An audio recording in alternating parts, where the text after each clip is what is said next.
just one of many people who have been drawing and painting on surfaces, mostly on canvases and paper, but one day I got curious in the option of creating digitally. There were various reasons of why I wanted to learn this method of creating, and there are some benefits with this as well, but I am definitely not good with electronics in general.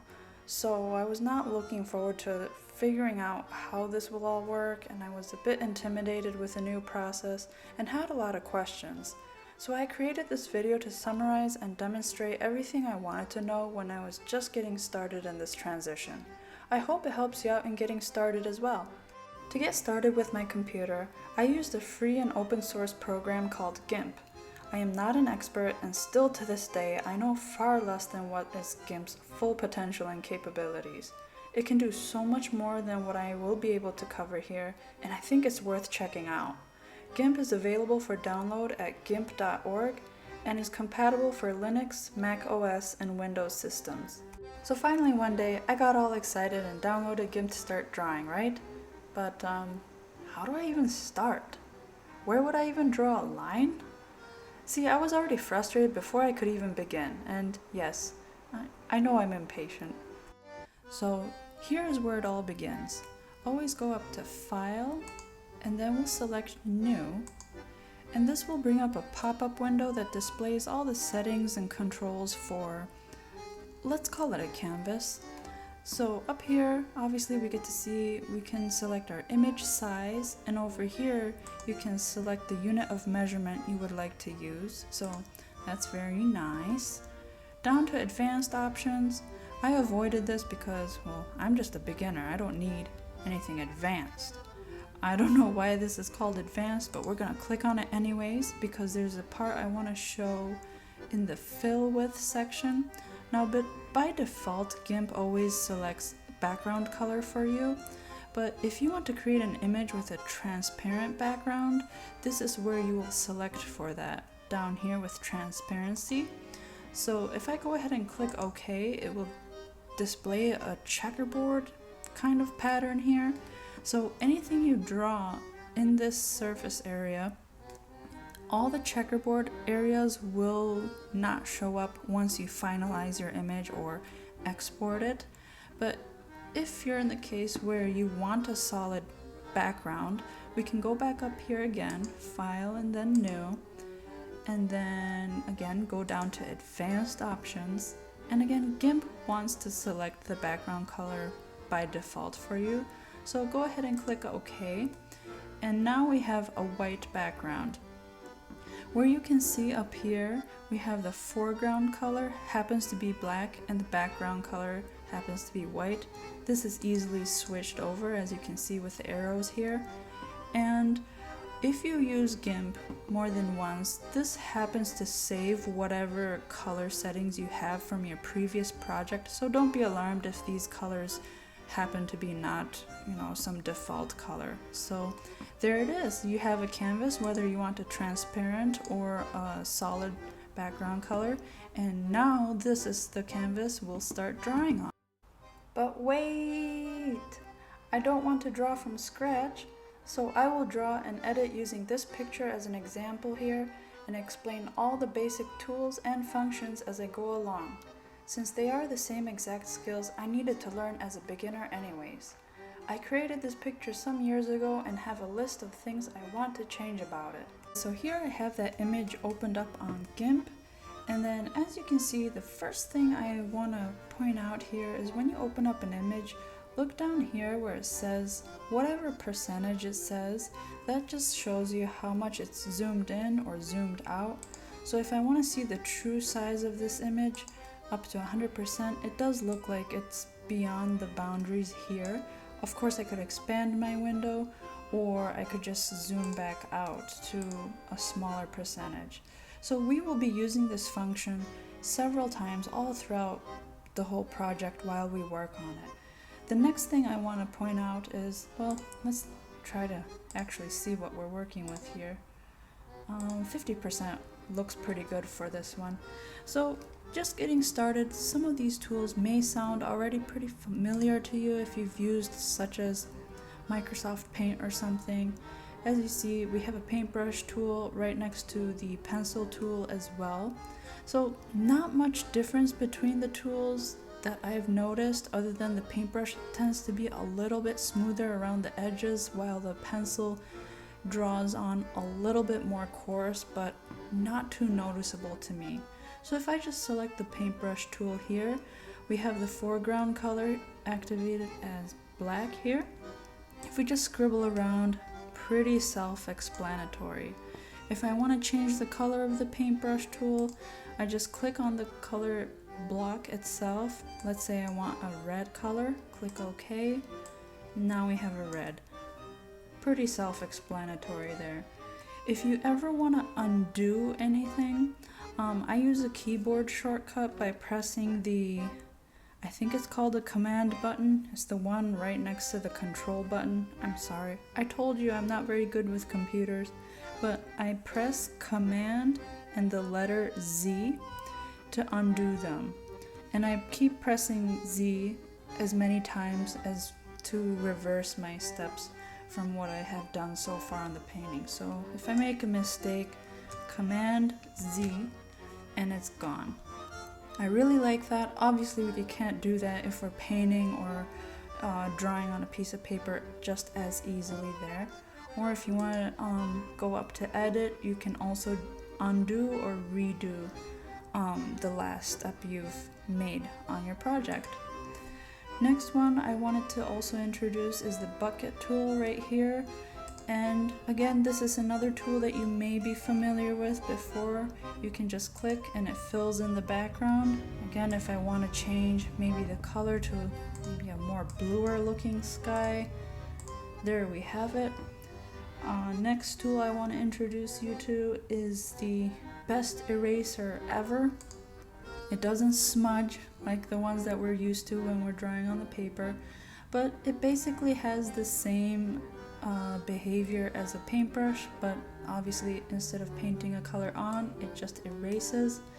Now if I'm erasing the image, you can see it's revealing the background transparency, so I'm pretty much rubbing a hole into the image. So just to demonstrate to you, you can erase anywhere throughout the image, use it like a paintbrush. As far as the paintbrush or eraser or pencil tool, you can always adjust the shape of the brush. So you have these various textures here.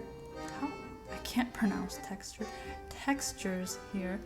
And then also you can adjust the sizing as well. Through here you can have it as big or as small as you want. You can have it quite large and remove the whole thing as easily as that. Pretty self-explanatory. Oops, I just erased the whole thing. But don't worry, the wonderful news is that we can bring the image right back with Command Z or whatever this unlabeled button is on my keyboard. I don't know if it's because my keyboard is cheap or whatever, but you get the point. Voila! So let's start this project by adding color to this airplane.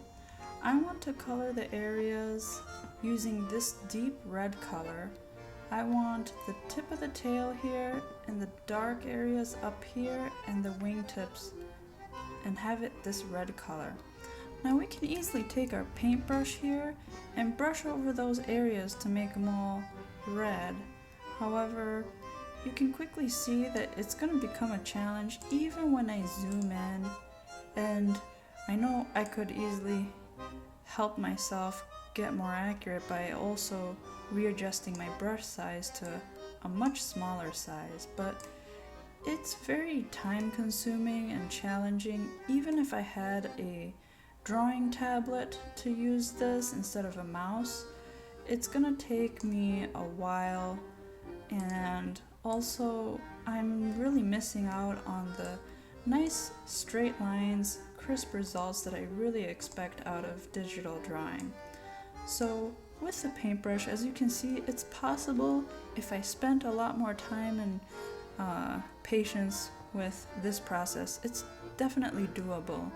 Just before we move on to the next tool, I want to show two last things about the paintbrush tool that I really like.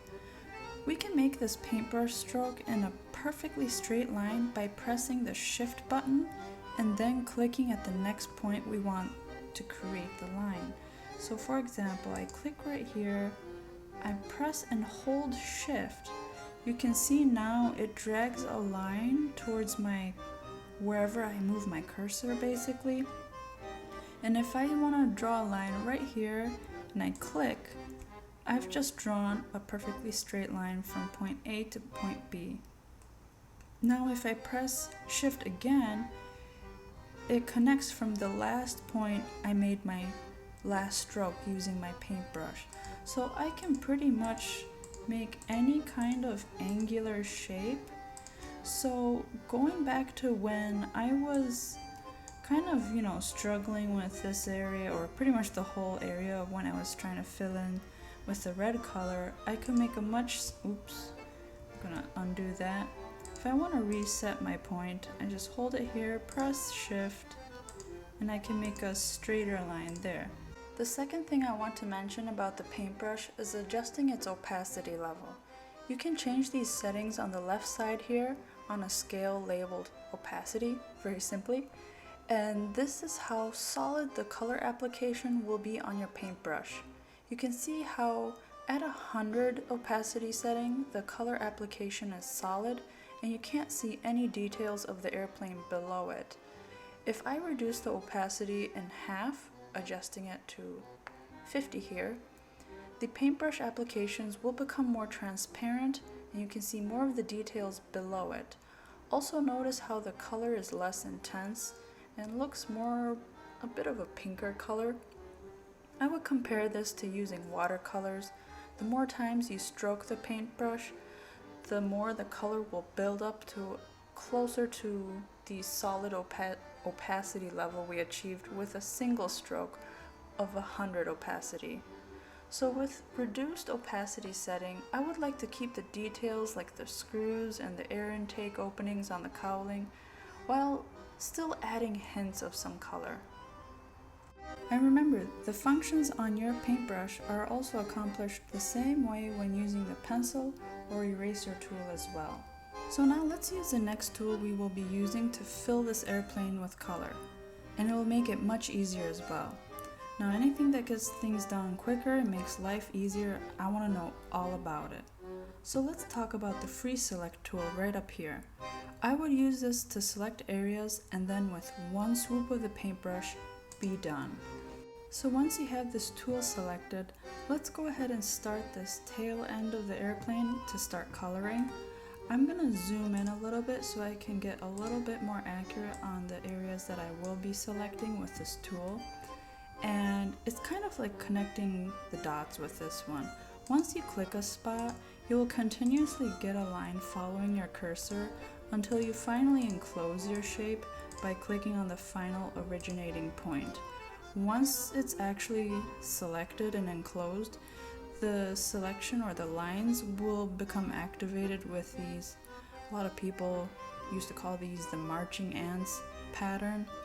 So that way you'll know you can activate or paint within these lines only. By the way, if you want to reverse the selection, say instead of painting or doing whatever you want within this shape, you can draw or paint everywhere outside of the shape, excluding the portion that's inside the shape. So with that, we can go to select and invert. So let's just do a little example here. I'm gonna take, with the selection, I'm gonna take the paintbrush and you'll see I can only paint, and this is still leaving at the 50% opacity setting, I'm only painting within that shape. Anywhere beyond the edges, I'm cleanly omitting from the selection. Now let's say I want to invert the selection. I want to paint everywhere except inside the shape. Let's go back to select, invert, and so you can see a difference here. I'm going to reset the opacity to 100, so we're going to get a bright red. Watch how it changes. I'm coloring everywhere except inside the shape. So that's pretty handy. I just wanted to add that in, and to reset it you can do invert again and then color only on the inside. So let's do exactly that, but with the areas that we do want to paint on the airplane. So I'm gonna just undo all this real quick, and then to get rid of this you could just hit select none, so we're starting fresh. So I'm gonna go ahead and select the tool again, and then do the game of connect the dots once more, but this time with more focus and attention to detail, as much as I'm willing to put in. There, that looks good. So there, again, we have the inside selected. I'm gonna take my paintbrush, and I wanna be dramatic on this one just because, I don't know. So I'm gonna make the paintbrush very large, and with one stroke, there we have it. It's all red. So that was all there was to it. I plan on using the same exact method for coloring the rest of the airplane. I'm gonna continue with the red and on the body of the airplane, or fuselage, and then add the red on the wingtips. I might add some blue detailings, but until I'm done, I won't make you watch through every little detail because that would be boring and tedious and redundant. But the other note is I think I'm gonna use a slightly less lower opacity level up here just so I can have some of the details still visible. So I'll be right back when the airplane's all colored up. Okay, I think I did enough coloring for this one. And then now is the part where I want to talk a little bit about layering or layers for this image. So if you look over here, you'll see the section, it's divided into various tabs here. And then now we have the layers tab opened. We only had one layer since opening this project at the very beginning, and then you'll have some options here. And I want to go very briefly over this. I could talk much longer about what I learned about layers, and it's very helpful, a huge advantage with digital drawing for sure. And so I want to add another layer and kind of show you how they work, and then so you can apply to them or apply them to your projects as well. So when I create a new layer, we obviously want to title it something appropriate, so as you build multiple layers and have many layers in an image as it gets more complex, you don't want to confuse which layer is which and be drawing on one layer when you're really intending on a different one. But anyways, just to keep it simple, we'll title this layer name as Cowling Details, because I want to add some more details on a separate layer on the airplane in the cowling area. So we're gonna make sure this is a transparency. Again, you have the same selections as you have as when we first started the project, but for these layers, I want to make sure it's transparent. And what that really does is when I click OK, we can't see any difference being made to our image or notice any difference at all. But it's essentially like taking a drawing or a piece of paper with a drawing on it and then putting a glass sheet right over that drawing and then drawing or painting on the glass sheet.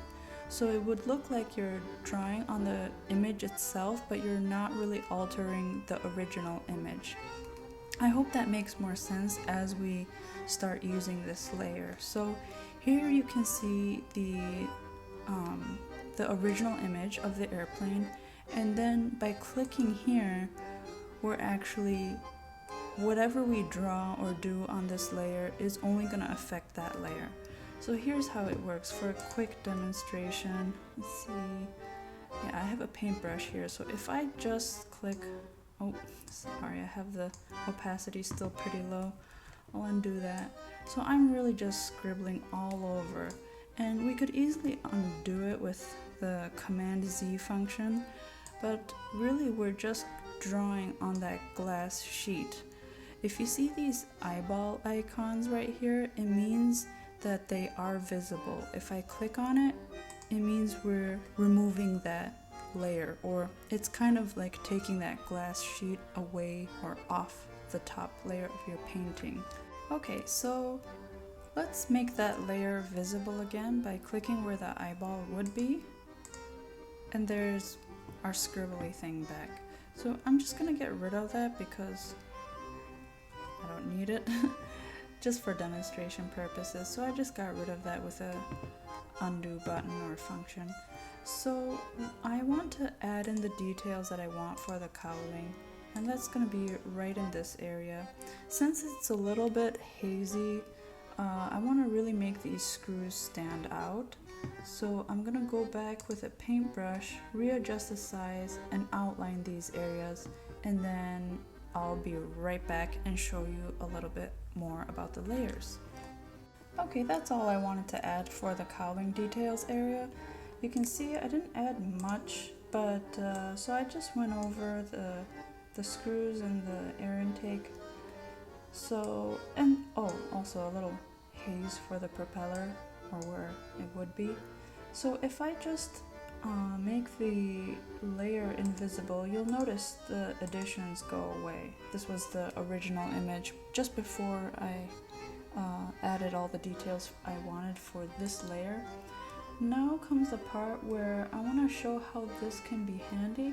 Obviously, the one part is I could always remove this one layer, so if I end up not liking the details on the airplane, maybe I wanted to change the looks of it, or maybe some kind of design or pattern on it, I could always try drawing the design on a separate layer.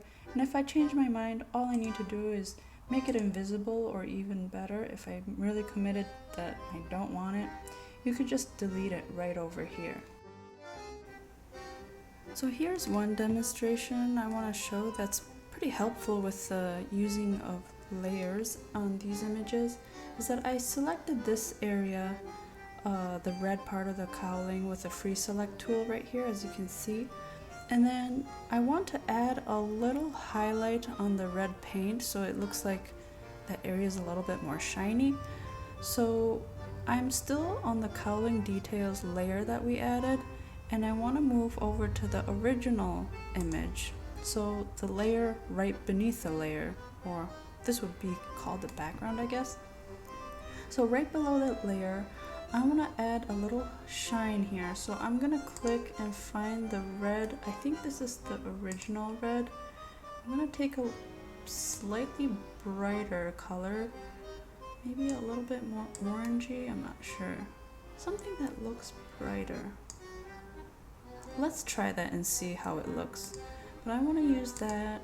I'm going to take my brush, a soft one, maybe a very light layer. I don't want it too in your face, but I'm gonna add it on, and you can see the color is, well, basically for more dramatic visualization, let's color the whole thing. You can see that even though I'm coloring fully with a paintbrush, it's not smearing or covering the cowling details section that I added on that layer. So it makes painting or changing the color so much easier. So if I click on here and then make it invisible, that's pretty much what's left. But then we add a detail on top of that so we can work below it. Okay, so I hope that was enough about layers. I just adjusted to what I thought was good enough here. And then I want to show you what I should have done from the very beginning when I originally made this drawing, is that I have it all now in color, and it's very easy to make it black and white. So you want to go up to here, colors, and then saturation. This is basically how colorful or uncolorful you want your picture to be. So if I make that 0, that's it. Now things might get a little bit more interesting. I want to show you how you can select this airplane only, remove that white background here, and then transfer it over and merge it with another photograph, for example this one. So before we take out this airplane, we want to make sure we're taking the image fully.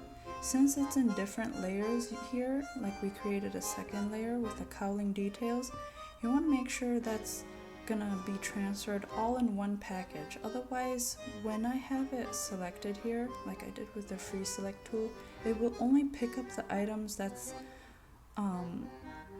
active or selected in your active layer. So if I select it, it won't necessarily take everything you see out here. So you want to merge it together. So different ways you can do that. You can do merge visible layers, which these are both visible. Again, this is for more complex images that have multiple layers and maybe some are not visible. You can flatten image that would pretty much take all the layers and squish it into one solid layer so it becomes a single image.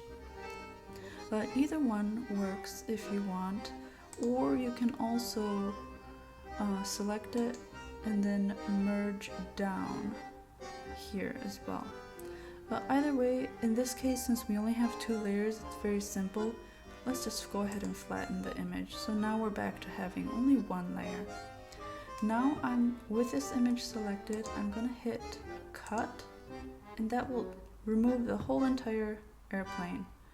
Now let's paste it here in this photo. Now we're gonna go to edit. We have multiple paste options here, but I want to create a new layer because it's easier to move around. Let's go to paste as new layer, and there it is. Now as a new pasted layer, I want to show a couple quick ways where you can kind of play around with this airplane. You can rotate it, as you can see here with the rotate tool, and then here's also the scale image or scale tool, which is basically resizing. So if you click on it, you can adjust its size. It's pretty fun. And then another one, this one's the unified transform tool, which is kind of like stretching it. You can really distort the airplane. And then another one I want to show, did I already show this one? The shear tool. I don't know what you would call that movement, but you can really manipulate the image. And always make sure you're using the correct layer that you want to manipulate for these adjustments. And so when you're ready to save your work, saving the project is very similar to like any Word document, and it will save in the XCF format. But when you are completed with your drawing and ready to export it, you want to go up to File and then select Export As. And then near the bottom of the window that will pop up will allow you to select which file type you want your beautiful artwork to be saved as, whether it's one of those PNG, JPEG, PDF, so many of those types. So at this point, I feel like there's so much more I want to include in this tutorial, but I hope this has helped you in getting started learning GIMP and its many possibilities. Please comment below which method you prefer to create your artwork. Is it digital, or do you prefer the more traditional way? And as always, thank you so much for watching. I'll see you in the next video.